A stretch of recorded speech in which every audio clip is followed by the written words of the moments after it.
Bien, ya estamos en la séptima Feria de Editoriales Independientes que organiza la Subsecretaría de Cultura y en el espacio de Uli Río Editora vamos a charlar un poco con Matías Tejeda, un dibujantazo de las higueras, la aparición de un tapado del humor en Río Cuarto en los últimos tiempos.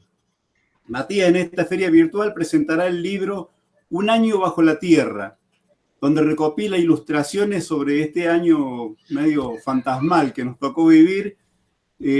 Contanos, Matías, cómo nació la iniciativa de publicar un libro. Bueno, por ahí vos decías recién un tapado bajo la tierra todo un año, todo el 2020, escondidos ahí, ocultándonos del virus. Y bueno, parte de todo lo que fuimos viviendo en ese año raro que pensábamos a fin de año estar abrazados todos juntos, y acá estamos en mayo de 2021 en la FEI virtual mediante un Meet, porque seguimos más o menos igual que en el 2020. Seguro.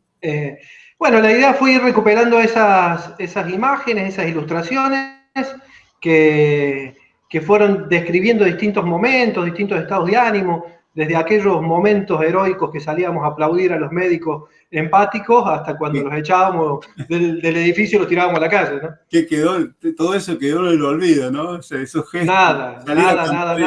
salir a cantar el himno, realmente quedan, parece que hubiese sido hace un siglo atrás.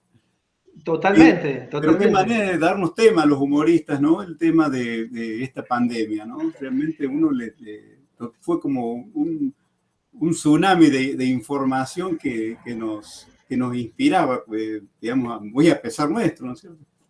Totalmente, sí, un momento duro, pero claro, la rareza de la situación creo que dio mucha temática para todo, tanto para los humoristas como para la crítica, también para los escritores. De hecho, en el libro contamos con la participación de un elenco más que interesante, parte acá local de Las Higueras y parte importado de otras provincias, pero tenemos textos de Santiago Polop desde la filosofía, de Gaby Rigueto, mirándolo más del lado filosófico, Fernando Ponce, que nos hace reflexionar sobre educación, algunos poemas de Elena, la gran Elena Berruti, y Luis Matías González, que es el muchacho este que es pampeano, importado directamente desde La Pampa, y después, bueno, algún cuento de Nato López, ¿no? Aquí una mayoría local, y de este lado del puente, Elena también, que es de Banda Norte.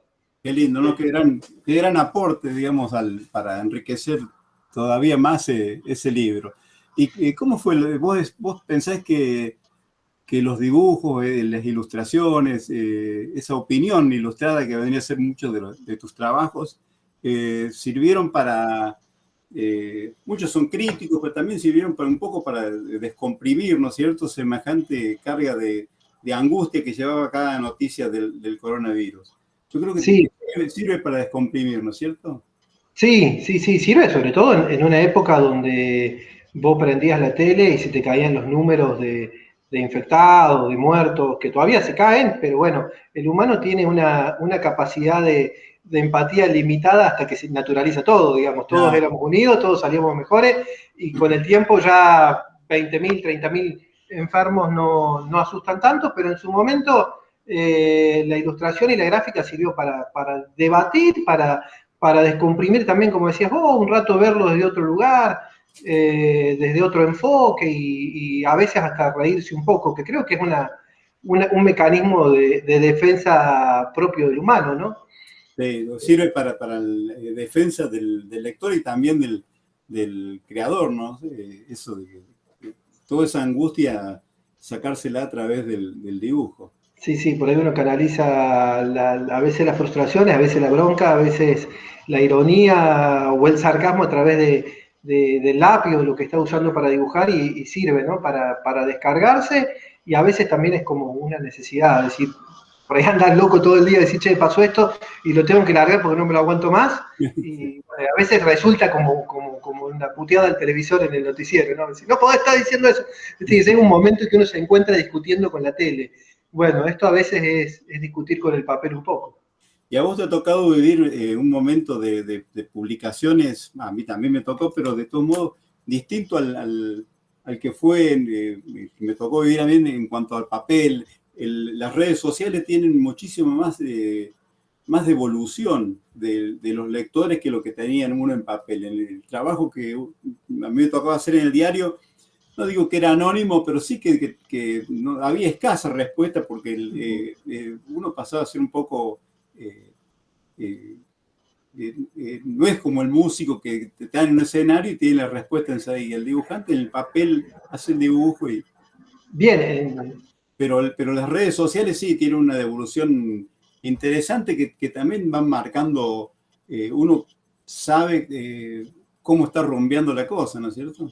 Sí, te da una medida de cómo va a veces impactando lo que haces. Sigue siendo anónimo, ¿no? Porque, digamos, a menos que uno publique fotos con la carompa, tiene esa virtud en comparación, como vos decías, del músico, el actor que se exponen físicamente. Yo tenía a un conocido que decía que el dibujo y la pintura era el arte de los que se escondían. Vos vas, colgás las cosas y por ahí está la gente al lado, te critique, ni saben que sos vos el que la hizo. Claro. Entonces uno permanece un poco más seguro. Las redes han dado otra dimensión, obviamente, y me hace acordar por ahí que es una comparación que a lo mejor es estúpida o no tiene nada que ver, pero como puede haber sido la radio en esta forma de ayudar a desparramar los trabajos en su tiempo para la música, hoy creo que las redes, sobre todo las dedicadas a imágenes, ayudan a que tu trabajo llegue a cualquier lugar del mundo y que a veces te puteen en todos los idiomas, que algunos tenés que usar el traductor, por suerte. Vos decís, che, qué bueno, me comentaron algo y después te encontrás que era un árabe que te estaba criticando, digamos.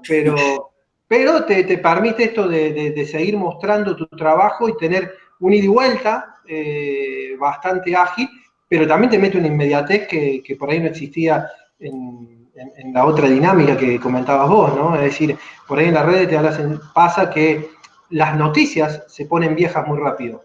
Claro. O sea, la información es vieja muy rápido. Una noticia que salió a la mañana en los diarios web, ya a la tarde parece una noticia vieja o de otro día, y lo mismo si la ilustración va a traer la noticia. A mí me pasa por ahí que decís, che, dibujé esto a la mañana y a la tarde ya está desactualizado, ya es viejo o ya pasó. Claro, porque encima tiene una característica, ¿no es cierto? El humor de opinión que haces vos, que es el tema de que es periodismo, pero a su vez, pero no es tampoco el que da la noticia, simplemente tiene que reflejar la noticia. O sea, uno tiene que esperar que llegue esa noticia, a tener una especie de carga de información para empezar a trabajar. O sea que es una opinión sobre la noticia, uno no está informando, ¿no? Creo que ya hay una especie de uno ya sabe que el lector está informado qué pasó, lo que hace el humorista es darle una vuelta de tuerca y otra mirada sobre esa noticia. Totalmente, digamos, si por ahí el lector o el observador no estuvo al tanto de la noticia, por ahí queda medio como colgado y afuera. También sirven como disparadores, ¿no? A mí me pasa, lo hemos hablado alguna vez con vos también, con los memes y demás, que a veces uno encuentra una publicación de algo y dice, che, ¿qué pasó? ¿Qué está pasando? Vi 3 memes de tal tema. O sea, algo pasó, qué sé yo, vi 3 memes de alguien que se vacuna en Miami. Y vos decís, che, ¿qué pasó? Bueno, después uno empieza a rastrear y empieza a ver y empezar a buscar la noticia original que dio el puntapié para esos memes, ¿no? Es como que hoy la información entra por un montón de lados, aunque lo que hace uno no es informar, sino al contrario, a veces lo que hace es exagerar la noticia o llevarla a un extremo, y por ahí si se toma literal es como complicado, digamos, a veces podemos generar más lío. Pero el meme sí, es como que si las redes son la inmediatez, los memes, eso lo lleva a un extremo, ¿no? Y el meme de humor te obliga al humorista que hace el dibujo, que le lleva más tiempo por ahí de elaborar el trabajo, a hacer un poco más rápido de reflejos de lo que era, porque decir, bueno, no podía sacar un chiste a los 2 días cuando ya ha habido 70 memes sobre ese tema. Entonces uno tiene que estar como diciendo, a mí me pasa que por ahí no hago el chiste en ese momento y ya como que ya es perdido, pues ya están, viste, la realidad es tan cambiante que a los 2 días ya están hablando de otro tema, qué sé yo. Yo todavía tengo un chiste que estoy preparando sobre el tema del satélite chino, pero yo sé que ya el fin de semana ya la gente ni se va a acordar del satélite. Del satélite chino, ya no mira más para arriba. Sí, Dios. es complejo, porque es muy rápido, pero porque la información también es muy rápida. Digamos, se te actualiza. Antes, qué sé yo, nosotros veíamos el noticiero al mediodía o a la noche. Claro. Entonces tenías un tiempo, un lapso para reinformarte. Ahora es minuto a minuto en el teléfono, te tira, obviamente todo sesgado, a veces por un algoritmo te da la información que supuestamente creen que a vos te sirve. Claro. Y entonces se va actualizando demasiado rápido esa realidad. Y uno a veces, bueno, tiene sus consecuencias, ¿no? A veces la inmediatez hace que caiga mucho más en la literalidad de lo que a veces le gustaría. Cuando tiene otra cosa para desarrollar, por ahí trabaja más en una metáfora, más en otro recurso, pero así la información a la velocidad que voy te ayuda a ir muchas veces, o te obliga de alguna manera a ir a lo literal, a la trompada derecho, por donde va y que también achique un poco los márgenes de interpretación, porque después tenés toda la otra es tan amplia que por ahí termina siendo un mensaje leído contradictorio o usado de una manera contradictoria. Muchas veces a vos te debe pasar y alguna vez lo hemos charlado, es decir, vos tirás algo y en determinado contexto, en determinado momento, vos decís, che, no, pero es una opinión, pero no es para que festejen ellos o para que la usen ellos, es todo lo contrario, y bueno, y uno anda como muy apretado en eso. Volviendo un poquito al tema del libro, fue editado por Unirrío, que, bueno, Unirrío hace un fenomenal trabajo de difusión de artistas de Río Cuarto y la región. Contar un poquito más sobre, me imagino yo que habrá agradecimientos. Ni hablar. Un montón de gente que se pone ese trabajo. Sí, toda la gente todo lo que involucra, ¿no? En la producción de cualquier obra o de cualquier cosa artística, y Unirrío es un claro ejemplo de eso, de todo lo que lleva el laburo atrás. Por ahí uno como consumidor de un montón de cosas y de arte recibe el producto final. Pero atrás de eso, y con Unirrío hay un montón de gente que labura desde las correcciones, desde el acomodado, el maquetado, el armado, la publicidad,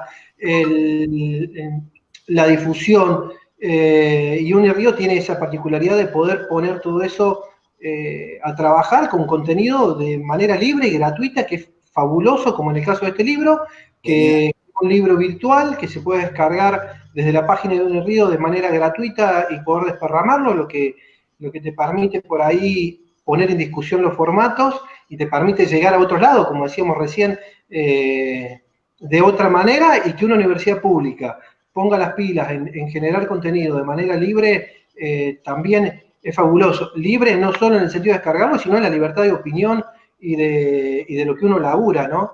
Sí, es muy importante, ¿no? Para el que crea trabajar con esa libertad que Unirrío te da en sus ediciones.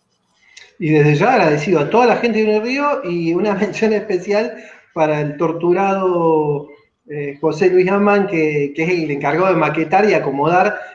Vos lo debes hacer con tu libro, por ahí uno la imagen, no, así, no, torcida, no, pará, poner el título allá, no, y vamos de nuevo. Y uno como que lo vuelve un poco loco ahí en el maquetado final, pero la verdad que dejó un libro muy lindo, cómo está armado, cómo está diagramado, así que feliz y agradecido a toda la gente de Unirrío y a toda la gente que puso los textos adentro, que sirven como piedra para ir saltando en el agua y, ¿viste?, cruzar el libro de alguna manera. Si ya me cansó con los dibujos, me tomo un relax en un cuento y después sigo de nuevo. Así que un abrazo a José, que también estuvo trabajando cuando hice mi libro, hizo un trabajo maravilloso. Contanos, Matías, ¿cómo llegaste vos al humor gráfico? ¿Cómo llegamos a de alguna manera hacer humor o mal humor gráfico? Yo digo humor gráfico, por ahí hay... sí, hay de todo, hay editorial, hay las etiquetas no deberían jorobar, ¿no es cierto? Ilustración, opinión. Pero sí, vos sabés que a mí me pasó cuando arranqué que tenía un concepto muy limitado del humor gráfico. Mirá vos. Y después empecé a descubrir, bueno, con vos y con otra gente, que es muy amplio el tema y que por ahí, o la forma de llamarlo en otros lados, el cartoon, que uno lo asocia al dibujito animado y demás, y empecé a encontrar una amplitud de laburo y de concepto y de forma y de idea y de estética que es genial. Yo por ahí trataba de pintar, trataba de hacer cuadros y tenía como una inclinación hacia el lado de la ilustración, pero todo más pintado, más bocetado, más trabajado, que no quiere decir que salieran buenas cosas, digamos, pero es lo que intentaba hacer. Claro. Y después de una muestra que hice sobre ilustraciones de libros, empecé a meterme por el lado de la ilustración y después, bueno, hubo una gestión anterior, digamos, la del que se vacunó en Miami, bueno, uno empezó a ver algunas determinadas cosas que de alguna manera me ayudó a definirme. Entonces empecé a tirar como un dibujo diario en relación a las noticias, en algunas cosas que por ahí daban un poco de bronca, un poco de impotencia, o que por ahí uno no compartía, y empecé a opinar claramente desde el dibujo, empezando a hacer parte de humor gráfico. Y de a poquito fui agarrándole el gusto, fui conociendo gente, fui hablando con gente y me trajo la verdad que muchas alegrías en el sentido de poder contactarme con un montón de gente, de poder vincularme incluso mucho más con vos y charlar y aprender y la empezamos a meter por ese lado y es un lugar que por ahí me gusta y me parece que tiene otro enfoque, gente muy generosa adentro, gente que comparte, vos le escribís a tipo que decís, qué sé yo, le estoy preguntando cómo pateó un penal a Messi, me va a fletar y de golpe el tipo te contesta y te hace una devolución y te dice, che, mirá esto, lo otro, está bueno, encará por acá y vos te quedás sorprendido y la verdad que una de las cosas que más me motivaron a dedicarme a esta parte es la generosidad de la gente que encontré allá adentro. Mirá vos, qué bueno, qué bueno. Vos estás publicando en diversos medios argentinos, pero también internacionales. Vos notás que la temática que vos tocás cuando trabajás para afuera, que la problemática es la misma, digamos, un dibujo, qué sé yo, en Córdoba que un dibujo en Bielorrusia, digamos, por decir un país, ¿no es cierto? Que se puede entender acá y el mismo, o sea, los problemas y la problemática y las preocupaciones son iguales o más o menos iguales en todo el mundo. Creo que hay bases que sí. Las redes e Internet achicó el mundo, ¿no? Y por ahí es muy loco encontrar que algo que uno hace, tal vez porque comienzan las clases en Argentina, es compartido en Irán. Y en realidad cuando vos empezás a ver otros lugares y empezás a contactarte, te das cuenta que las problemáticas son las mismas y los estragos causados por determinadas políticas son las mismas. Digamos, los males son muy comunes. Claro. El neoliberalismo hizo lo mismo en todos lados, después hay temas que son sumamente universales, el imperialismo, la guerra, el hambre, y lo que está bueno es que uno también va descubriendo que no todo es Disney como nos venden, ¿no? Uno por ahí mira la tele acá y en los otros países está todo lindo, obviamente, excepto toda la parte de Medio Oriente, que están en guerra y demás, pero en cuanto a lo demás, a lo político, Europa es un ejemplo y cuando vos te empezás a contactar con gente y vos dibujás un tipo con hambre en una calle y de golpe funciona exactamente en Europa como acá, empezás a ver que hay otras realidades, que están ocultas. Bueno, particularmente Latinoamérica ahora atraviesa momentos muy movidos con lo de Colombia, con lo que fue Chile, y hay problemáticas que son comunes, digamos, los tipos que hicieron daño acá con las mismas ideas, otros hicieron el mismo daño en otros lugares del mundo, entonces los males son globales, la Claro. ecología, qué sé yo. Claro, y en ese sentido la globalización influyó, para bien y para mal influyó mucho, ¿no es cierto? Para bien porque te permite estar en contacto con la realidad de todo el planeta un toque, y para mal, bueno, porque también la globalización ayudó a dispersar todas estas cosas medias nocivas, ¿no? Sí, a dispersarla y a veces también a quitar las identidades. Yo soy consciente por ahí que por ahí cuando uno dibuja y funciona acá o en otro lado, es porque en algún punto tiene poca identidad con el lugar. Claro. Digamos, el dibujo no es demasiado arraigado solamente acá, sino la temática general y entonces funciona o causa lo mismo o se genera el mismo comentario en otro país. Por ahí si hiciera un dibujo mucho más eh, típico, arraigado a lo nuestro, por ahí tal vez funcionaría menos.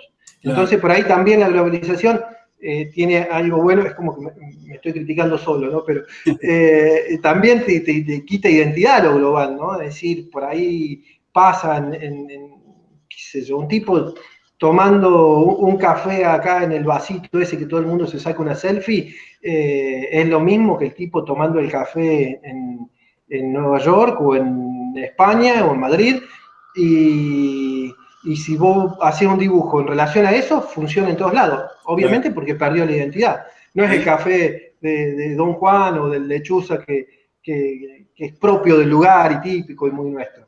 Pero bueno, claro. son cosas distintas. Bueno, a ese respecto, bueno, por ejemplo, bueno, había o hubo siempre dibujantes universales de argentinos como Mordillo, como Quino, eh, pero había otros humoristas en los que a pesar de su tremenda grandeza, como Fontana Rosa, Caloi, que trabajaban mucho más con códigos locales. Caloi tenía códigos porteños muy arraigados Sí, en el guión y en el dibujo. Y Fontana Rosa también en sus textos utilizaba muchos códigos locales que le funcionaba de maravillas para acá, pero que me imagino yo que no le era tan fácil entrar en otro mercado como México, por ejemplo, ¿no? y las trampas del lenguaje que te generaba Inodoro Pereira eran muy nuestras, digamos, era como compleja. Esa gran parte del chiste pasaba por la incomunicación y el lenguaje bueno, funcionaba acá, Ah, no, una no, genialidad, no podía exportarlo a otro una lado. genialidad. Inodoro, que era para mí junto está a la par de Mafalda, ¿no? Como los dos grandes Sí, historias ¿no? Sí. argentinas. Pero sí lo pudo hacer con Boogie, que sí, Boogie el Aceitoso, que era un personaje de Fontana Rosa que sí le funcionaba afuera porque tenía una temática universal, Más, el mercenario yankee y todas esas cosas. más no ir, detectivesco, más. Sí, sí, sí. Pero no, no, bueno, una genialidad. Ya que hablamos de Fontana Rosa, ¿qué dibujantes argentinos son más o menos referentes tuyos o eran a lo mejor antes, ¿no es cierto? Y ay, como todo, digamos, uno crece, en nuestra época se miraban muchas revistas, ¿no? Y, y bueno, y así en el humor, o sea, las revistas, las típicas, La Patoruzú, Lupín, Afanancio, todas esas historietas clásicas de aquel momento. Lupín después fue conocido y traído de nuevo a la actualidad, después del 2003, ¿no? En otro contexto, pero se hacía referencia al mismo personaje. Eh, y después, obviamente, Quino, Fontana Rosa, Caloi, ver Caloi en su tinta era un plan del fin de semana. Los famosos programas de Caloi, Cris, y bueno, yo le voy a contar una vez más, como siempre, vos, o sea, son esos referentes que bueno, él se pone colorado aunque no se note en la cámara, pero bueno, de chico lo seguía en el colectivo, en el 13 nos tomamos el 13 del lado de Bimaco para el lado del centro, él iba al Puntal, yo iba al Industrial, y lo miraba de lejos y decía, ese tipo grande que va ahí dibuja. ¿Por qué? Porque muchas veces te critican diciendo, ahí está el grandote dibujando, ¿hasta cuándo va a dibujar? Bueno, la gente grande también puede seguir dibujando y no abandona y después verte en otros lugares con los laburos que has hecho, con la gente que has hecho, y el placer de que estés acá, que de hecho hiciste el prólogo para el libro, para darle una bienvenida cálida y no espantar al lector ahí nomás apenas arranca. Hiciste el prólogo de un año. Es más que un orgullo y un placer para mí estar con un tipo como vos, que está charlando acá y que seas parte de esto. Bueno, Pero sí, hay referentes. Vuelvo a lo mismo. Referentes no solo en lo que hacían, sino en esta cuestión de generosidad y de poder hablar y de poder darte una mano. Realmente impecable y muy agradecido. A mí me pasó en este tema de la generosidad con Cris, cuando yo empecé a dibujar y a publicar mis primeros chistes en el año 74. Y ya Cris para mí pero era Gardel. Y lo fui a ver a Córdoba y bueno, estuvimos en su casa, estuve en su casa un montón de veces charlando, me ayudó, pero muchísimo, ayudó en el sentido de las charlas, de marcarme algunas cosas. Y realmente, aunque solamente, y aunque no me marcase cosas, simplemente estar a la par de Cris me motivaba para seguir dibujando. Igual que cuando uno iba a la revista Hortensia y lo veía ahí a Ortiz, Peiró, al Gordo Conini. Entonces, O sea, sí, como una especie de motivación, ¿no? De estar en contacto con toda esa gente. O sea, le voy a hablar al espectador un ratito. Ustedes son conscientes de lo que están escuchando, ¿no? Con la gente que laburaba este tipo, habla de Hortensia. O sea, si no estamos frente a un grande, no sé. Y sí, a veces esa charla, a veces vos decías en la charla, muchas veces uno aprende, más allá de lo técnico, aprende a vivirlo o a sentir lo que hace de una forma que se transmite de otro modo, se transmite con el mate, se transmite con la cerveza, se transmite en la charla, que por ahí no es puntualmente de un dibujo de más, pero sin embargo hay un legado en eso de vivirlo, de sentirlo, de tratar de hacerlo que es enorme, enorme y genial. Claro.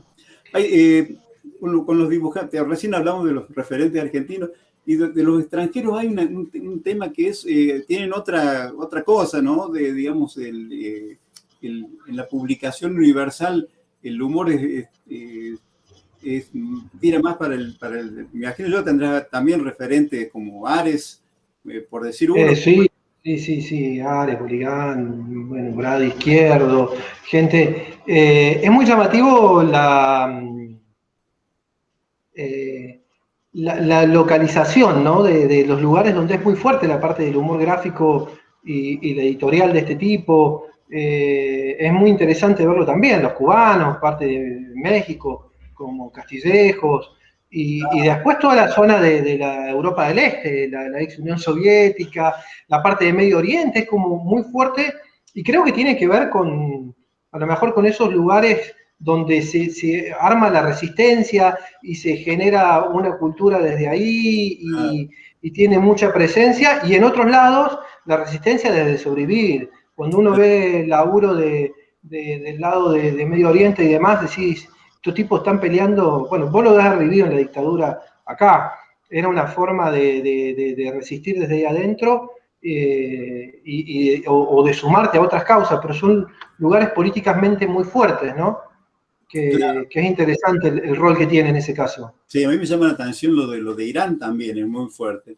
Pero claro, uno piensa que son lugares, Cuba, Irán, los países del este, que, digamos, países, digamos, así, con sus problemáticas. Uno no se imagina que puede ser igual el humor, qué sé yo, austríaco, suizo. Le parece, a lo mejor es un preconcepto, pero sobre qué problemas pueden tener ellos. Es raro. Sí, se le paró el reloj a los suizos. Los problemas seguro que tiene, pero son de otro tipo, ¿no es cierto? ¿No? Ese que se puede sacar en el humor. Sí. Bueno, y los cubanos con su apoyo a Fidel y bueno, y toda la crítica al bloqueo y el sufrimiento. O sea, hay mucho para decir y está buenísimo. Y son tipos, vuelvo a lo mismo, sumamente generosos, que bueno, que siempre están ahí, que siempre ayudan y que bueno, están en los primeros planos a nivel mundial, ¿no? Son los tipos que marcan la línea en el globo. Dan una envidia poco sana, ¿no? Como ver cómo Sí. Ares y Boligán se cansan de ganar concursos. Sí, bueno, igual para envidiarlo lo vamos a envidiar mal, que eso, andar envidiando sanamente. Ya que vamos a caer en la envidia, no lo vamos a hacer sanamente. Bueno, seguro.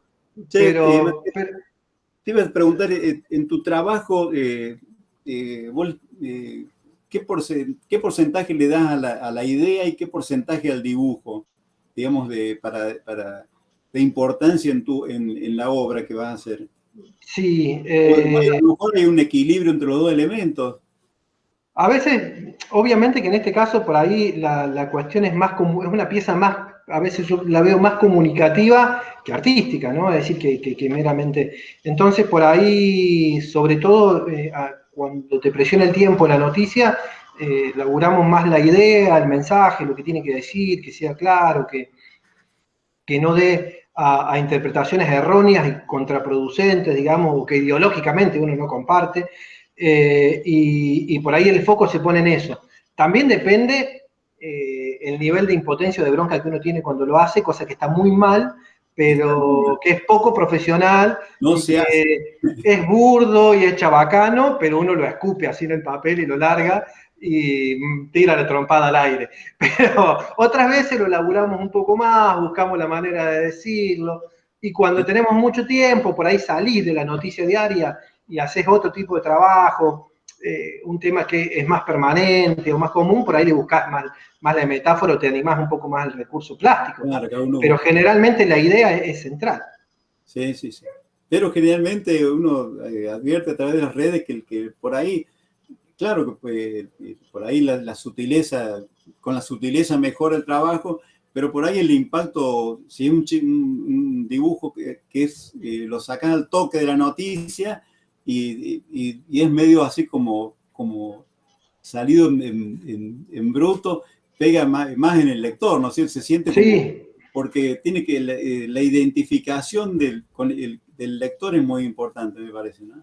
sí, totalmente. Y después te pasa eso bueno, a vos te debe pasar, bueno, a mí me pasa, no sé si a vos, no sé por qué te pongo, pero por ahí vos decís, che, este está bueno, me gusta, estéticamente está bueno, qué sé yo, y se diluye por Sí, ahí y pasa. va. Y hay otro que decís, no le das 2 mangos y lo tirás y se armó un revuelo y por ahí la gente te insulta o se enoja, otros te apoyan y se pelean entre ellos, porque eso también tiene las redes, ¿no? Muy loco que vos por ahí leés los comentarios y decís, se están matando y ya ni se acuerdan por qué empezaron a pelearse, pero ocurre todo eso y vos no le das 2 mangos a eso y sin embargo funcionó de otra manera.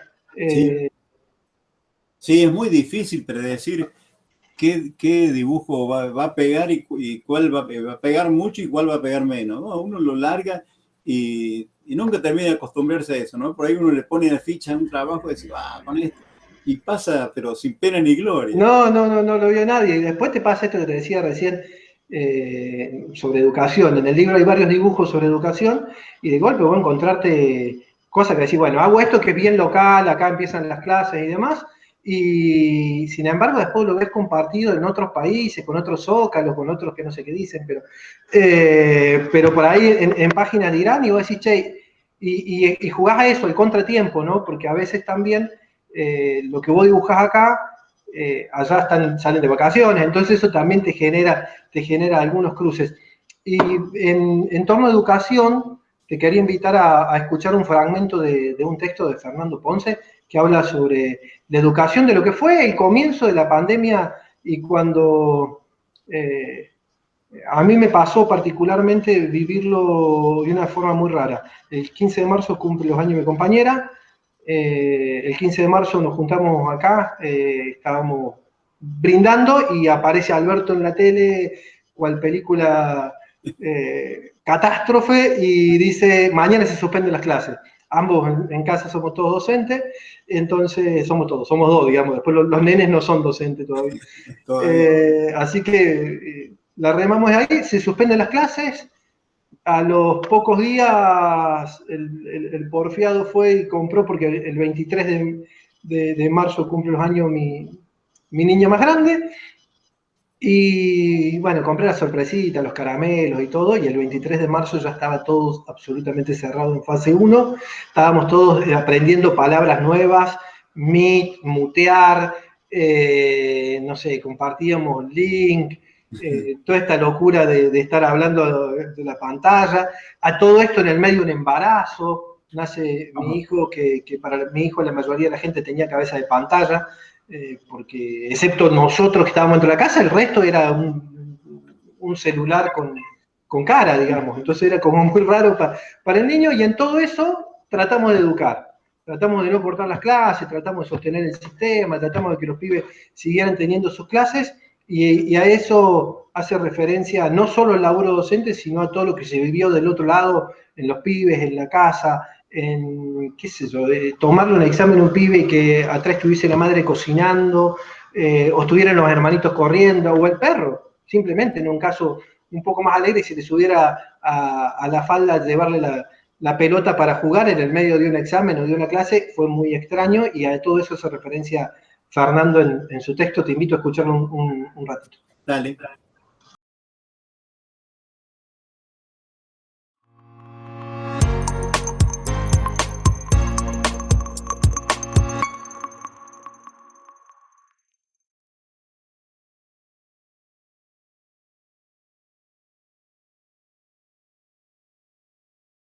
Laura estudiaba de noche. 4 horas al día y 3 cuadras la separaban de sus hijos y su marido cuando iba a la escuela. Comprendió las ecuaciones mientras mordía un lápiz y leyó cuentos que no conocía sentada en un banco de madera. En abril intentó que esas 4 horas fueran 2 en el comedorcito de su casa, pero no puede leer ese texto con la pantalla trizada, con la bebé que llora, con el hijo que espera paciente la misma pantalla rota para resolver sus propias ecuaciones y leer sus propios cuentos. En mayo, Laura aprende que no puede, quizás el año que viene. Tiago tiene computadora, juegos y auriculares. Tiene patio, habitación y comida. No tiene ánimo, no tiene amigos. Tampoco puede, quizás el año que viene. Adriana es maestra, tiene 2 hijos, no tiene internet. Usa sus datos pero no llegan a fin de mes. Ella tampoco. Ella quiere, pero apenas puede. No se rinde. No hoy. Luciano trabaja y se conecta en los tiempos libres. Janine hace todas las tareas, pero extraña. Marco discute con su mamá y apaga la compu. Pibes y pibas agotados, familias agotadas, docentes agotados. Nadie la pasa bien. La computadora enrojece los ojos y cansa la espalda. Nunca se sabe cuándo empezar ni en qué momento terminar. La casa y la escuela, fundidas en un solo espacio donde todo se confunde.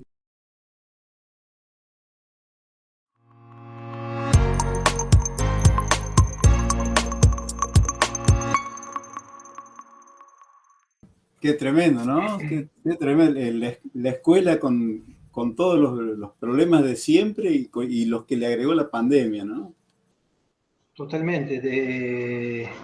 Es increíble, digamos, uno lo escucha en el audio y lo analiza. Y hay 2 cosas que por lo menos a mí se me cruzan en la cabeza. Una es lo terrible que es y lo expuesto que dejó, porque todas las problemáticas que tenía, sumado a esto, sumado a esta nueva anormalidad, porque no me gusta llamarlo normalidad, porque no quiero que sea la normalidad, no puedo entender que esta sea la normalidad, me cuesta un montón. Y por otro lado, verlo y sentirlo lejano, cuando en realidad todavía no pasó. Digamos, todavía, de hecho, estamos metidos en eso mismo que reflexionaba el texto. Entonces, es como muy raro esa disociación en la cabeza. Por un lado, siento que es lejano, pero a su vez, lejano porque tal vez me acostumbré o nos acostumbramos, pero por otro lado, sos consciente de que esto todavía está dando vuelta.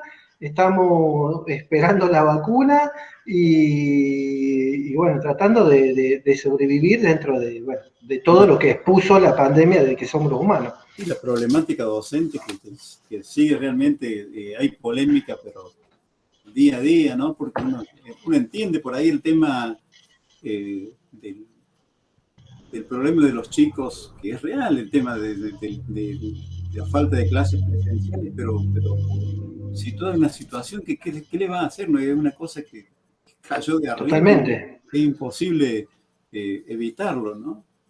Nadie discute que las clases presenciales son lo mejor. Ahora, bueno, lo que se discuten a veces son los contextos y los momentos, menos la Corte Suprema, que discute lo que quiere y como quiere y para donde quiere. Obviamente, pero de manera remota, sin presencialidad, digamos. Claro. Con firmas virtuales, digamos. Pero bueno, en esas cosas es como raro, seguimos peleando, seguimos matándonos porque si tienen que ir, si no tienen que ir, y no hay discusión en la presencialidad, pero bueno, hay toda una exposición y hay otro nivel y seguimos en un contexto que es como todavía muy delirante, ¿no? Muy una locura atroz que tiene que ver con esto de mantenernos en el medio de una pandemia y todas las cosas detrás, pues, desde economía, bueno, desde las manifestaciones, los negacionistas, en un momento había marchas hasta con terraplanistas, con gente que se mezclaban un montón de temáticas en un contexto y era como muy raro, ¿no? Y decir, che, y todo esto por un bicho que, bueno, vino a romper todo, así, todo rompió, absolutamente todo. Pero bueno, acá seguimos peleándonos como antes de la pandemia, digamos. Y todavía creyendo esperanza, inocentemente que va a terminar sacando lo mejor de uno esta pandemia, que en realidad saca lo mejor, pero también va sacando algunas miserias de todo, ¿no es cierto? De menores, más cercanas, pero también a nivel mundial, las miserias de los laboratorios, de los países más del primer mundo que se quedan con las vacunas, toda una serie de cosas que hacen que lo que apareció como una esperanza por ahí se va como apagando, ¿no? Y que va a generar. Pero yo creo que hay que tener un poquito de confianza en esto. Sí, es muy loco pensar que la solución mundial de la pandemia termine siendo la herramienta turística para algunos países, digamos. Sí. Si te venís a las playas de Miami, te damos el pancho, la coca y una vacuna. O sea, una Johnson y Johnson.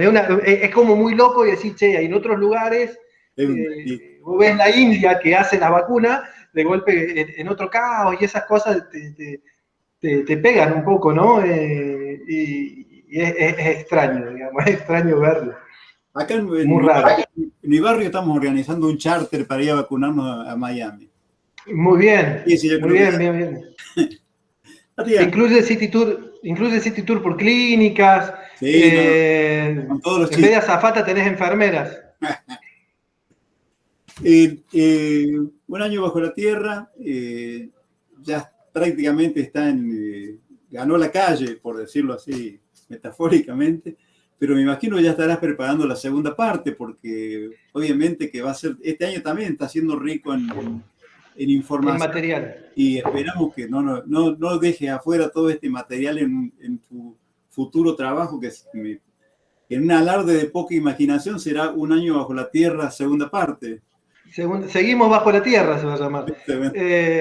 Mirando la vacuna que está del otro lado. Digamos, nosotros estamos bajo la tierra y la vacuna quedó del otro lado. Pero bueno, no, demasiado estamos recibiendo. Por suerte, dentro de los países que recibimos vacunas, no vamos a decir que somos los mejores, pero tampoco estamos en el último orejón del tarro. Y sí, va a haber para varios tomos si esto sigue así, ¿no? El año pasado, el libro más o menos marcaba una cuota de la salida sobre el final con las vacunas, y bueno, va a llevar tiempo y ahora hay un montón de otras cosas que surgen, que se van mezclando en el medio, que empiezan a dar material nuevo, ¿no? Vienen las elecciones en pandemia, viene, bueno, oficialismo y oposición en sus juegos con barbijos, los lectores de labio detrás de barbijos, que es una nueva. Yo había visto el desarrollo de los que leían los labios de los jugadores de fútbol, no sé si lo viste alguna vez, que el jugador de fútbol iba a sacar el lateral y le leían los labios, y ahora resulta que los tipos son tan grosos que leen los labios debajo de los barbijos de determinados personajes políticos. Entonces, bueno, hay material para todo. De hecho, ya estamos trabajando en algunas cosas que tienen que ver con el turismo vacunatorio. Tremendo. Matías, yo te agradezco a Unirrío habernos permitido tener esta charla con vos y poder estar hablando un rato sobre el libro, sobre la pandemia, sobre el humor en general. Así que, bueno, ha sido para mí una alegría muy grande esta charla con vos. Sí, igualmente te agradezco a vos, sobre todo un lujazo poder charlar con vos una vez más de estas cosas que por ahí nos gustan tanto, no sé los que están del otro lado, pero a nosotros nos gustan un montón, nosotros la pasamos bien.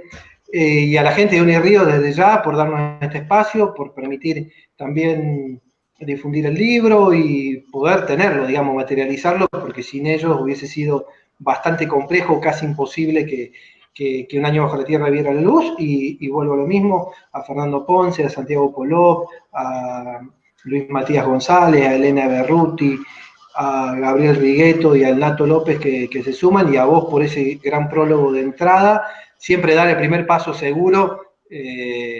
Tuve una avivada que tuve en mi vida, fue que el primer paso fuera seguro ahí con tu prólogo ilustrado.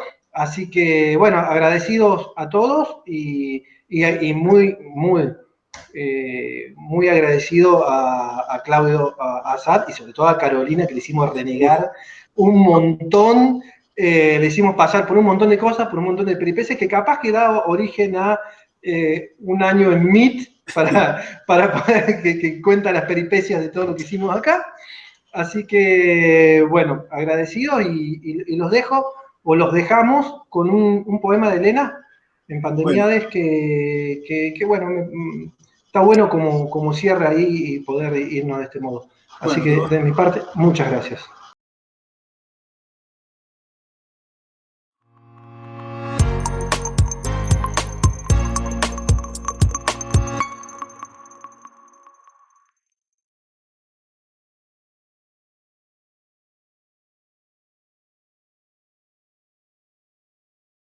En Pandemiades, bicho peste virus, y para colmo corona, colonia.